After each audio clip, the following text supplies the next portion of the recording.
Good evening to the Planning Commission. This date is Monday, February 25th. Will everyone please rise for the Pledge of Allegiance?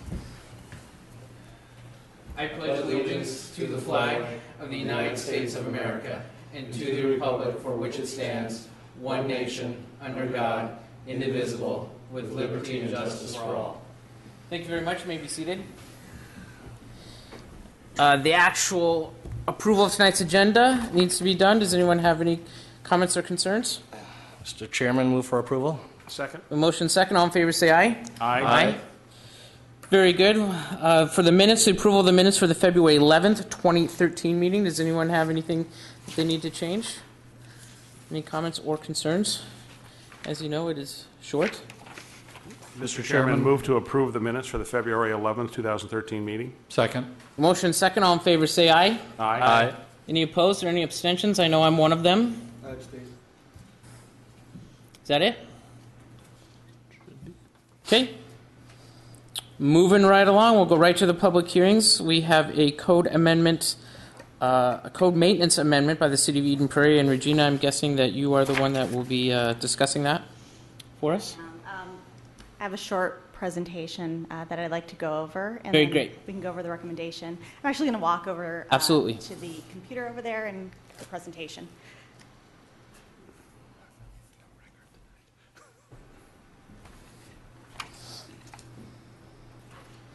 And I guess, Regina, I should say that the proposed change is to allow more directional signs on sites larger than 20 acres, and the permits of the two menu boards, eliminating the 300-foot separation between signs and a few other minor issues. Is that correct as well? Yep, that's correct. Okay.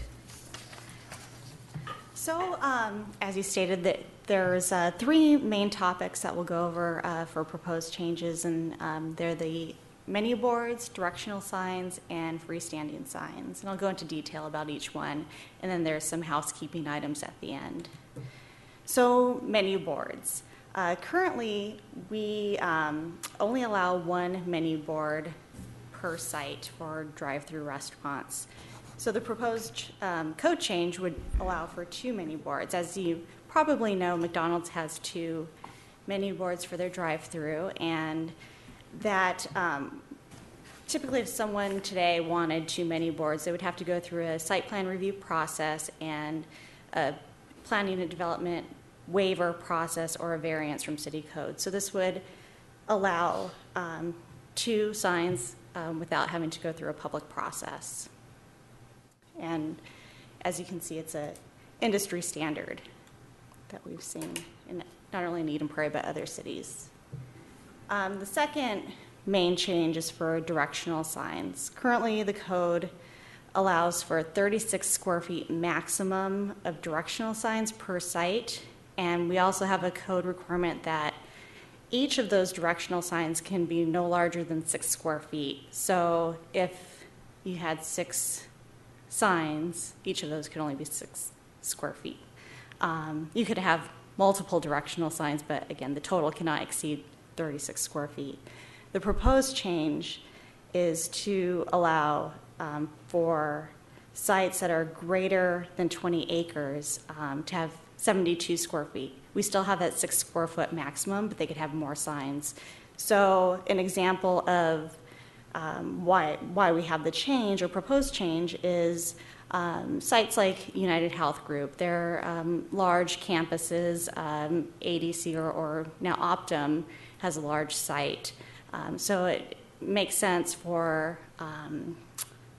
those sites to have additional signage, not only to show where maybe loading docks are, where an ATM might be, or as you can see, the sign that's shown here is for Famous Dave, so it might be a large commercial development where you have multiple restaurants and uses. For example, Fountain Place might be an example where you have Home Goods and Sports Authority, but around the corner you have Payway. So this will give some larger sites an opportunity to direct their customers.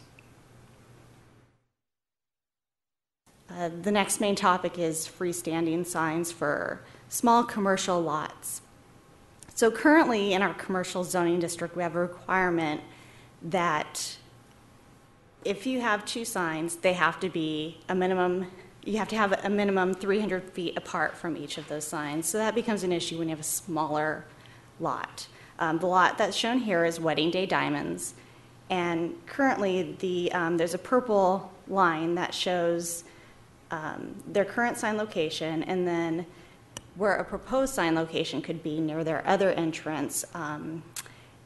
And that is only 148 feet. So it would give the opportunity for a site like this to have two signs. And then there's a list of other housekeeping items. The top item is to permit advertising on directional signs. As we saw on that earlier slide, it showed Famous Dave's, but it would allow the opportunity for someone to put a logo on their sign. So again, giving that Fountain Place example, if Payway wanted to have their logo with an arrow pointing to the right, and Home Goods wanted to have their logo with an arrow pointing to the left, that's something that would be allowed by code now. The other item is to permit electronic changing of menu board messages, and this is something that's just keeping up with the industry standard again. The other item is one temporary sign per street frontage, and this is to allow, actually the change is to allow two temporary signs or multiple temporary signs. So if you have a site with double frontage right now, you can only have one temporary for lease sign or construction sign, but this would allow, if you have multiple frontages, to have one per sign. An example is City Center. We have 3 frontages, and right now we can only have one temporary for lease sign. So this would give a site the opportunity to have more. Other item is double face sign spacing from 18 inches to 36 inches, and we've seen that this is another industry standard.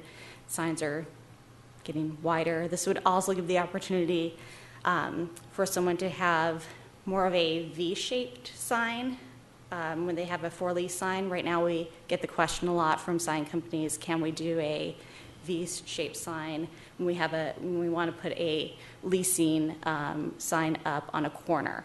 And so this would give exposure to both sign fronts. And then the last item is no sign setback for signs within the town center. If you look at our code in the town center, it recommends buildings to be have 0 frontage or to be close to the front. And so this would give the opportunity for a sign to be at that 0 lot line. So those are all the proposed changes. Staff recommends approval, and I'll leave it up to you. Thank you.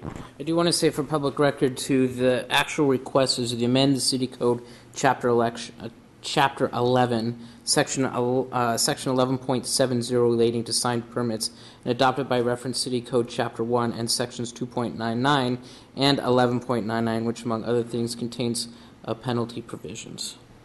So that being said, Commissioners, do you have any questions specifically for? Yeah, I just had 2, if I may. Starting with the directional signs, do we have some input that would indicate that 72 square feet is the right number? Obviously, twice the 36, but right. For somebody like United Health that has a large campus, is there some sense that the 72 would be adequate? Or how did we get to that number, I wonder? We did use United Health Group as an example of a larger campus. That's what was proposed. And, it's very possible that someone would not use that much signage. But we think it's a high enough number to be adequate for a large campus, and the United Health would be about as large as they're going to get. That's correct. Okay. And then the only other question I had was on the freestanding signs. Is there any concern that with no minimum that we could have sign clutter in different locations? In other words, if I don't have a minimum, previously I had a 300-foot minimum, I could put a lot of signs up, could I not? Depending on who I was, I mean, I could.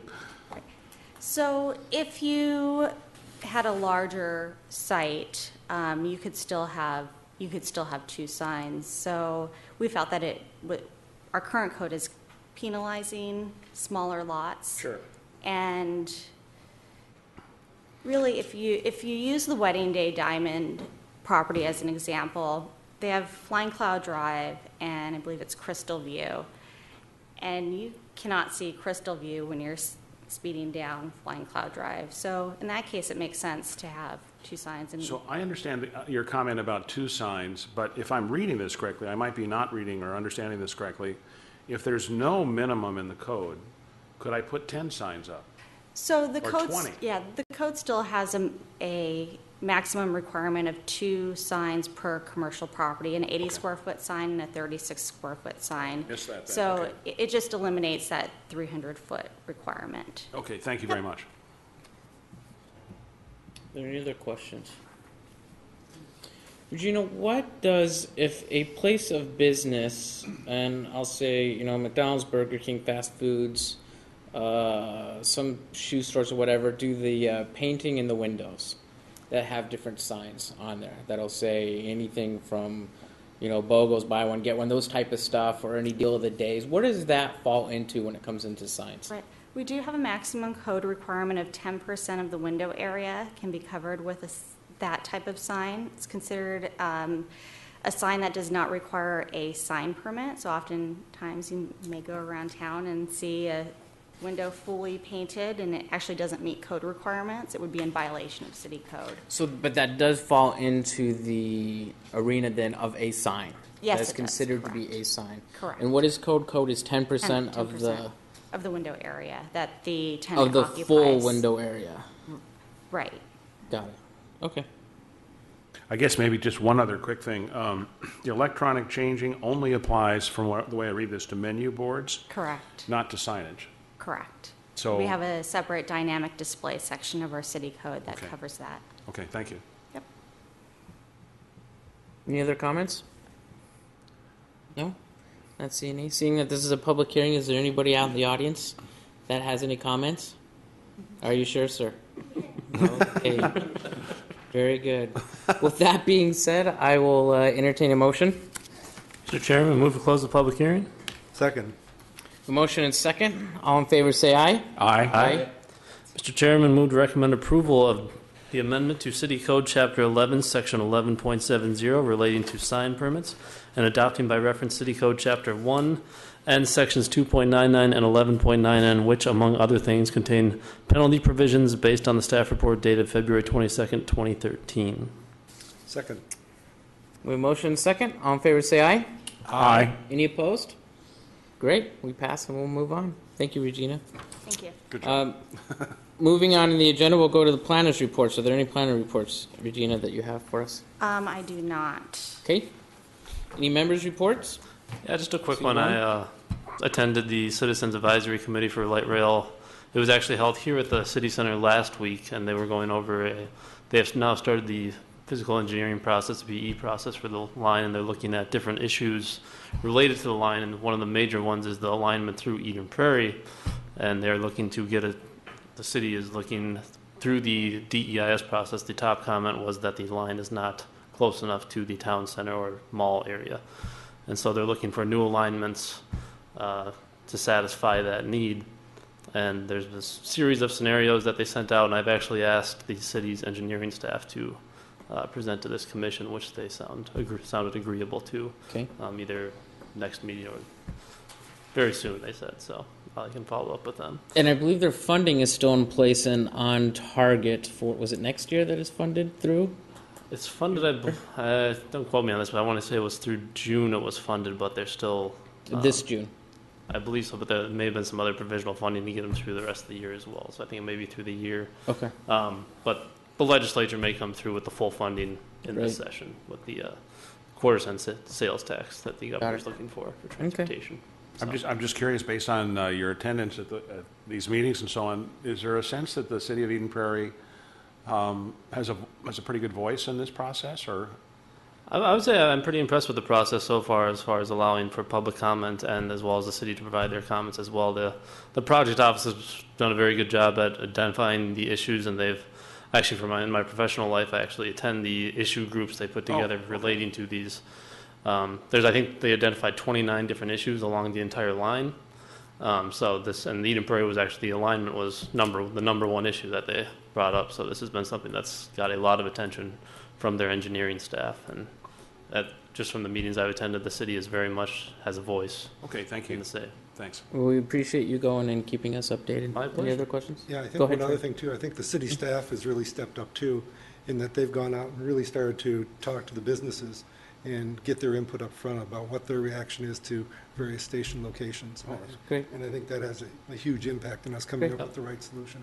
Thank you all for your comments. I appreciate that. With that being said, are there any more members' reports that anyone would like to add? Okay. Continuing business, if any? Any new business? If not, I'll entertain a motion for adjournment. Mr. Chairman, move to adjourn. Second? All in favor, say aye. Aye. Meeting adjourned.